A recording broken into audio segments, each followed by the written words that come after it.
নমস্কার, কেমন আছেন সবাই? আজকে আমি আপনাদের ধাবা স্টাইল চিকেন ফ্রাই রান্না করে দেখাবো। এই চিকেন ফ্রাই খেতে অপূর্ব লাগে, একদম মুখে লেগে থাকবে।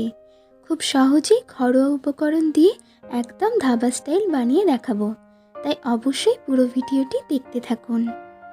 প্রথমে আমি এখানে 600 গ্রাম চিকেন নিয়েছি। চিকেনটি আমি উইথ বোন নিয়েছি, আপনারা চাইলে বোনলেসও নিতে পারেন। চিকেনের পিসগুলো দেখেই বুঝতে পারছেন পিসগুলো আমি ছোট নিয়েছি। চিকেনটা আমি খুব ভালো করে ধুয়ে নিয়েছিলাম। এখন আমি চিকেনটা ম্যারিনেট করে নেব। তার জন্য এর মধ্যে একে একে দিয়ে দিচ্ছি হলুদ গুঁড়ো, গরম মশলা গুঁড়ো, কালারের জন্য কাশ্মীরি লঙ্কা গুঁড়ো, ধনে গুঁড়ো, কাসুরি মেথি, আদা রসুনের পেস্ট, লেবুর রস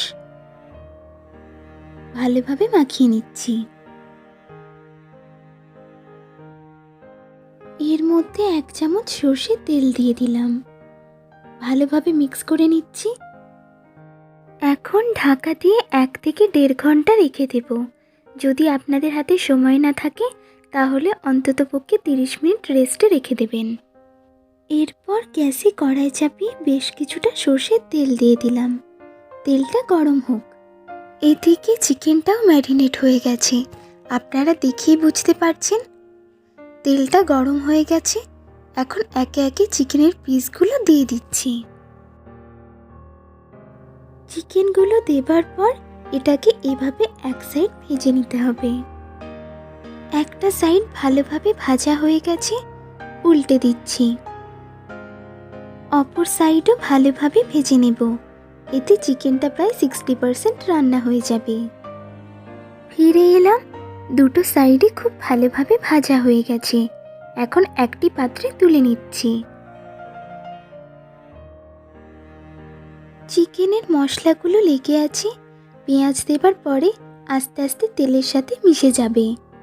গ্যাসের ফ্লেমটা লো টু মিডিয়াম রেখে পেঁয়াজগুলো ভেজে নিতে হবে।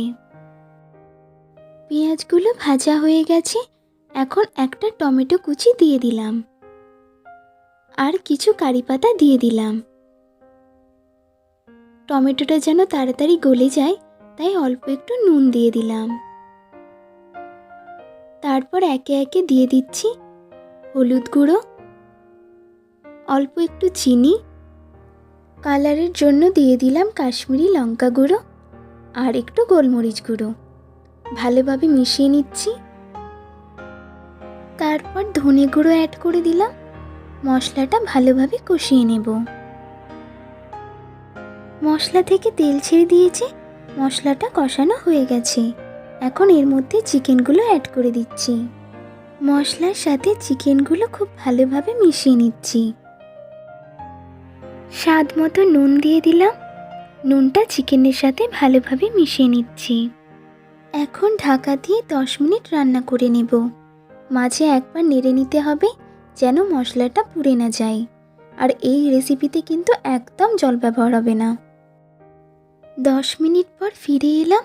চিকেন ফ্রাই একদম তৈরি হয়ে গেছে। আপনারা যারা ঝাল পছন্দ করেন তারা নিজেদের স্বাদ অনুযায়ী ঝালটা দিয়ে দেবেন। এখন আপনাদের পরিবেশন করে আমি দেখাচ্ছি। তৈরি হয়ে গেল খুব সহজেই ধাবা স্টাইল চিকেন ফ্রাই। এটা রুমালি রুটি বা পরোটার সাথে খুব ভালো লাগে খেতে। দেখতেও কি অপূর্ব লাগছে দেখুন। আপনারা দেখেই নিশ্চয়ই বুঝতে পারছেন চিকেনটা কতটা সফট আর জুসি হয়েছে। অবশ্যই বাড়িতে একবার বানিয়ে দেখুন, আশা করছি খুব ভালো লাগবে।